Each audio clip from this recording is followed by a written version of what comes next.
Les archives d'Afrique, Alain Foka. Bonjour à tous et bienvenue dans ce magazine consacré à l'histoire contemporaine de l'Afrique à travers ses grands hommes. Nul n'a le droit d'effacer une page de l'histoire d'un peuple, car un peuple sans histoire est un monde sans âme. We will be able to work together, to pray together, to struggle together, to go to jail together, to stand up for freedom together, knowing that we will be free one day. Nous devrons être capables de prier ensemble, de combattre ensemble, d'aller en prison ensemble, d'être libres ensemble. Sweet land of liberty, of thee I sing. Land where my fathers died, land. Prions sur cette douce terre de liberté. Ici, mon père est mort. Ici, les premiers pèlerins ont prié. Faisons en sorte que l'Amérique devienne une nation libre et digne.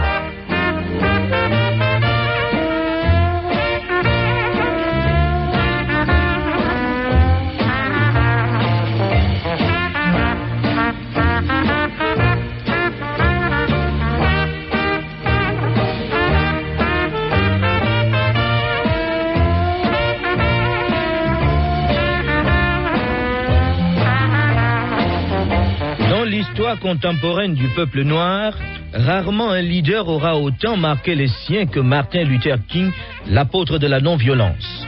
Aujourd'hui encore, le pasteur protestant, symbole de la lutte pour l'égalité entre les races, fait toujours partie du programme scolaire dans la plupart des écoles en Afrique subsaharienne. Et l'anniversaire de sa mort fait désormais l'objet dans la majorité des pays au sud du Sahara d'une commémoration particulière. Aux États-Unis aussi, 38 États sur les 50 que compte la fédération célèbrent cette journée.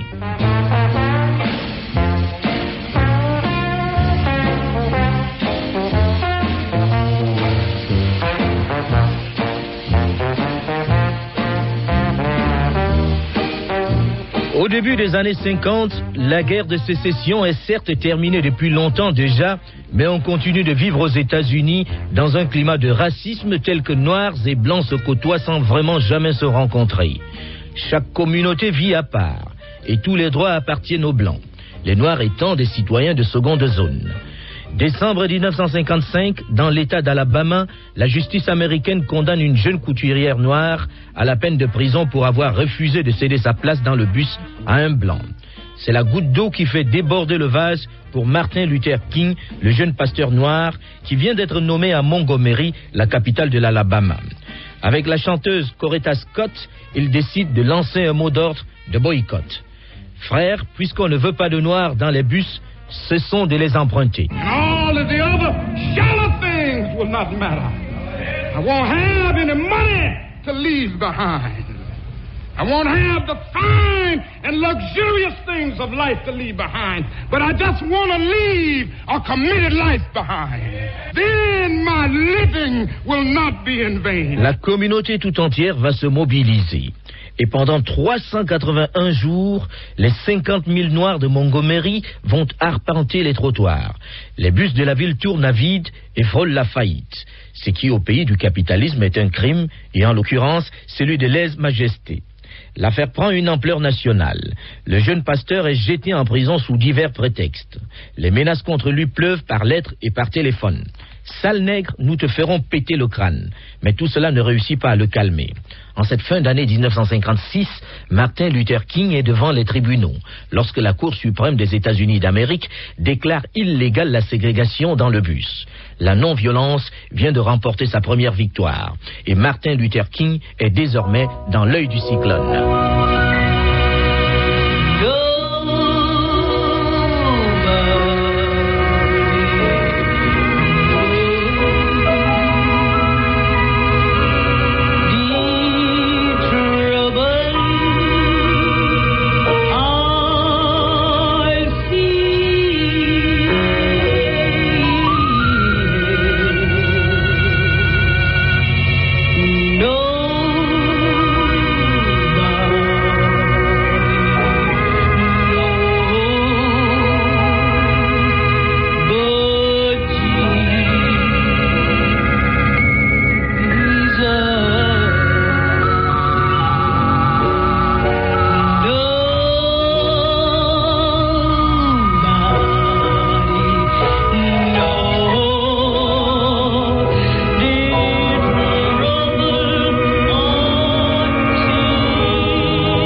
Luther King est né le 15 janvier 1929 dans une famille bourgeoise noire d'Atlanta en Géorgie.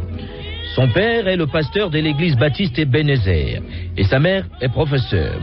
Le jeune King bénéficie donc d'une adolescence plutôt aisée par rapport à la plupart des autres Noirs.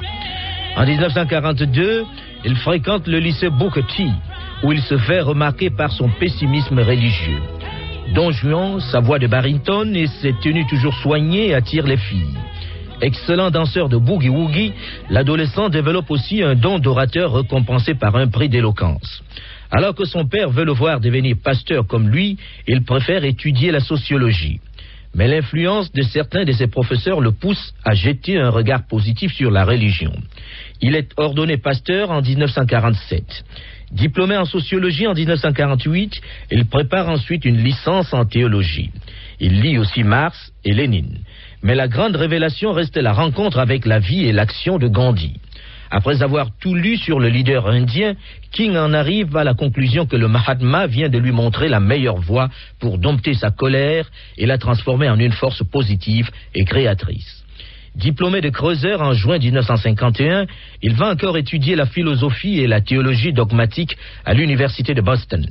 C'est dans cette ville qu'il rencontre Coretta Scott, qui va devenir sa femme en 1953. Ses études terminées, King, qui reçoit des sollicitations de partout, décide de retourner dans le Sud, où ses frères de couleur sont encore fortement victimes du racisme institutionnel. Persuadé de pouvoir se rendre plus utile dans cette région plus hostile, il devient le pasteur de l'église baptiste de Deste Avenue à Montgomery, dans l'Alabama. Ville fortement marquée par la ségrégation raciale, notamment dans les autobus. L'histoire l'attend dans cette ville où il arrive en 1954.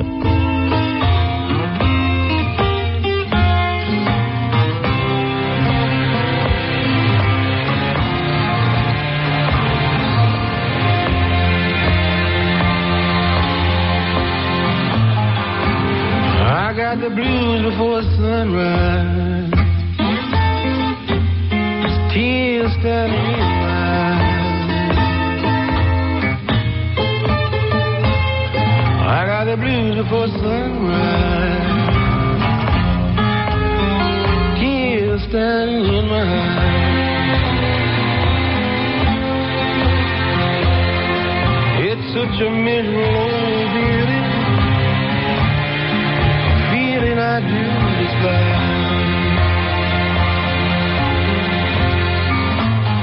Martin Luther King est installé dans la ville sudiste de Montgomery depuis moins d'1 an lorsque survient l'affaire Rosa Parks, la couturière noire qui refuse de céder sa place dans le bus à un blanc.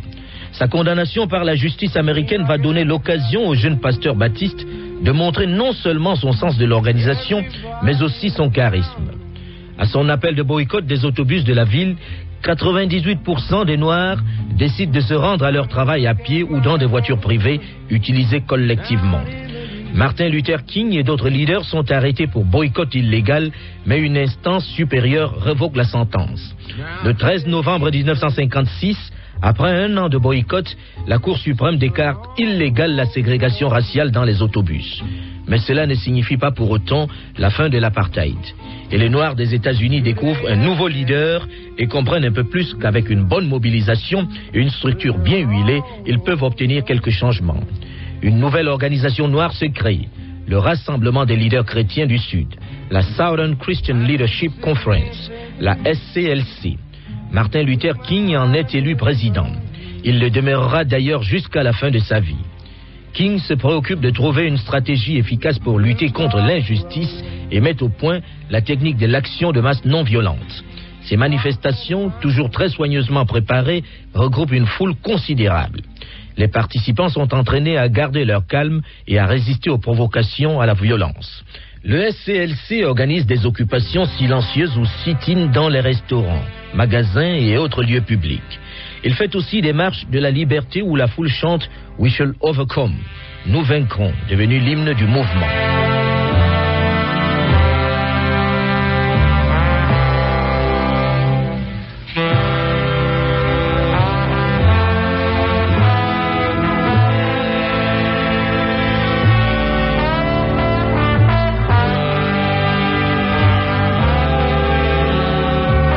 Martin Luther King était invité à prendre la tête des manifestations dans toutes les villes du Sud et même dans le Nord, à Chicago et à Detroit. Now is the time to make real the promises of democracy. Now is the time to rise from the dark. Le temps est venu de réaliser les promesses de la démocratie. Le temps est venu de se dresser et de se libérer de cette sombre vallée de la ségrégation. Le temps est venu de s'engager sur le sentier ensoleillé de la justice et de la fraternité pour tous les enfants de Dieu. Mais si les meetings qu'organise Martin Luther King connaissent un grand succès, c'est aussi parce que ces activités étaient souvent coordonnées avec celles d'autres mouvements, comme l'Association nationale pour le progrès des gens de couleur, dirigée par Roy Wilkins, la Ligue urbaine présidée par Whitney Young, le Congrès pour l'égalité raciale créé par James Farmer et le Comité de coordination des étudiants pour la non-violence de Stokely Carmichael. La lutte du jeune pasteur va s'étendre au-delà des États-Unis. Il rappelle aussi souvent qu'il le peut ses origines africaines. Lui, le petit-fils d'esclaves, s'intéresse aux changements sociaux et politiques en Afrique. Les combats d'indépendance en Afrique sont pour lui aussi importants que ceux de la déségrégation aux États-Unis d'Amérique. Il apparaît de plus en plus comme un modèle pour les intellectuels et leaders nationalistes noirs qui luttent pour l'indépendance dans leur pays. C'est ainsi que Martin Luther King est invité au Ghana par Kwame Nkrumah pour la célébration de l'indépendance. Il va aussi se rendre au Nigeria en 1959. Luther King va accomplir ensuite un pèlerinage sur la tombe de Gandhi en Inde.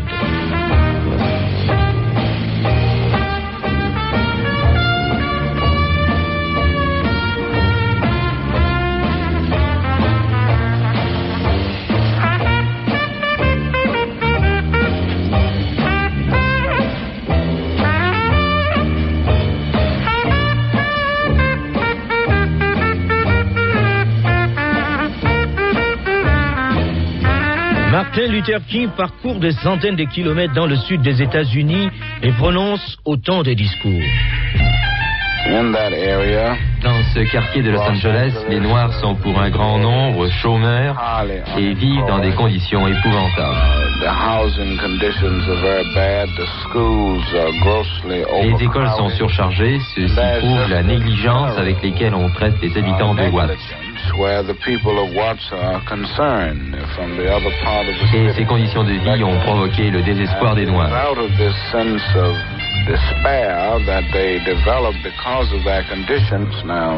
Ceci ne veut pas dire que j'approuve la violence. Je pense en effet que la violence et les troubles sont néfastes sur le plan social et nous devons nous efforcer de résoudre ces problèmes par la non-violence. Ces activités finissent par l'amener à revenir à Atlanta, son état d'origine, où il devient le pasteur adjoint de l'église Ebenezer, où officiait déjà son père à sa naissance. Contrairement à la plupart des militants noirs de l'époque, King ne croit pas à la victoire de la violence, qui selon lui est un fardeau lourd à porter. Pour lui, tout est dans la non-violence qui agit plus sur la conscience des hommes. I certainly see non-violence as the strongest and the most effective weapon available to oppressed people in general, and certainly the Negro in particular. Oui, je considère la non-violence comme l'arme la plus puissante et la plus efficace pour tous ceux, et plus particulièrement les Noirs, qui recherchent la justice raciale aux États-Unis. Je ne crois pas en la violence, car la violence ne fait que créer de nouveaux problèmes et les rendre plus complexes. La non-violence a le pouvoir de désarmer les opposants, elle s'attaque à leurs croyances morales et en même temps agit sur leur conscience. Je pense que c'est la meilleure méthode pour les Noirs dans leur combat et je suis intimement persuadé qu'elle peut mener à la suppression totale de la discrimination. Autre question, croyez-vous que la non-violence puisse être aussi efficace dans les conflits en Afrique et en Asie, par exemple? Yes, I think it can be effective anywhere if it is used in a creative and constructive manner. Oui, je pense qu'elle peut être partout efficace si on s'en sert d'une façon créatrice, constructive. Je ne pense pas que son efficacité soit limitée aux États-Unis. Au contraire, je pense qu'elle peut être employée en Afrique ou dans tout autre lieu où existent des conflits. En mai 1957, Martin Luther King organise une marche de prière pour la liberté à Washington et demande l'octroi du droit de vote aux Noirs. Malgré une foule venue nombreuse, le pasteur est brutalisé par la police de Montgomery et l'affaire fait grand bruit. So let freedom ring from the prodigious hilltops of New Hampshire. Let freedom ring from the mighty mountains of New York. Let freedom ring from the heightening Alleghenies of Pennsylvania. Let freedom ring from the snow-capped Rockies of Colorado. Let freedom ring from Lookout Mountain of Tennessee. Let freedom ring from every hill and molehill of Mississippi, from every mountainside. Après cette manifestation, Martin Luther King se retrouve pour 2 semaines en prison. Relâché, il est grièvement blessé par une femme quelque peu dérangée mentalement. On craint pour la vie du leader noir sur qui repose en majorité le combat contre la ségrégation raciale. Mais son peuple est vite rassuré. À peine remis de cet incident, il lance la campagne pour l'inscription des Noirs sur les listes électorales. Un projet qui ne plaît guère. Les intimidations et les calomnies reprennent. Le président John Kennedy, qui fait alors sa campagne électorale, l'assure de son soutien. Mais cela ne suffit pas à calmer les ardeurs de ses ennemis de tous bords, et surtout de certains responsables du FBI. C'est dans la terreur que Martin Luther commence cette nouvelle campagne. Mais il a l'habitude de l'adversité. Parviendra-t-il à imposer cette idée des négros sur les listes électorales? Cela, nous en parlerons dans la seconde partie de cette émission. Well, I got a feeling things ain't going right. Come over, baby. Let me tell you about my dream last night. I dreamed someone else was here with you, doing all the things that I used to do. Please don't let this dream come true. Baby, I'm not losing you. Baby said it was a dream.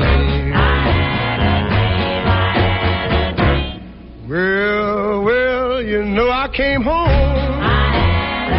and found you gone. I never felt so all alone. Oh, with your voice ringing in my ear, I just could not hold back my tears. Please don't let it come true. Tell me I'm not losing you. Oh, said it was a dream.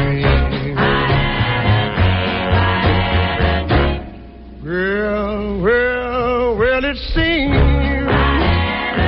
that you love me no more. I never felt this way before. You were so cold, I wonder why. You didn't care how much I cried. Baby, please don't let it come true. Won't you say that I'm not losing you? Oh, said it was a dream.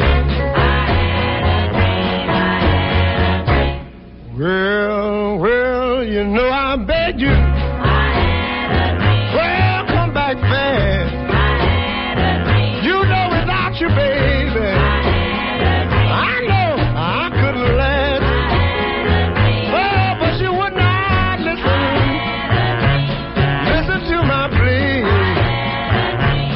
You turned around, walked away from me. Now you know you can't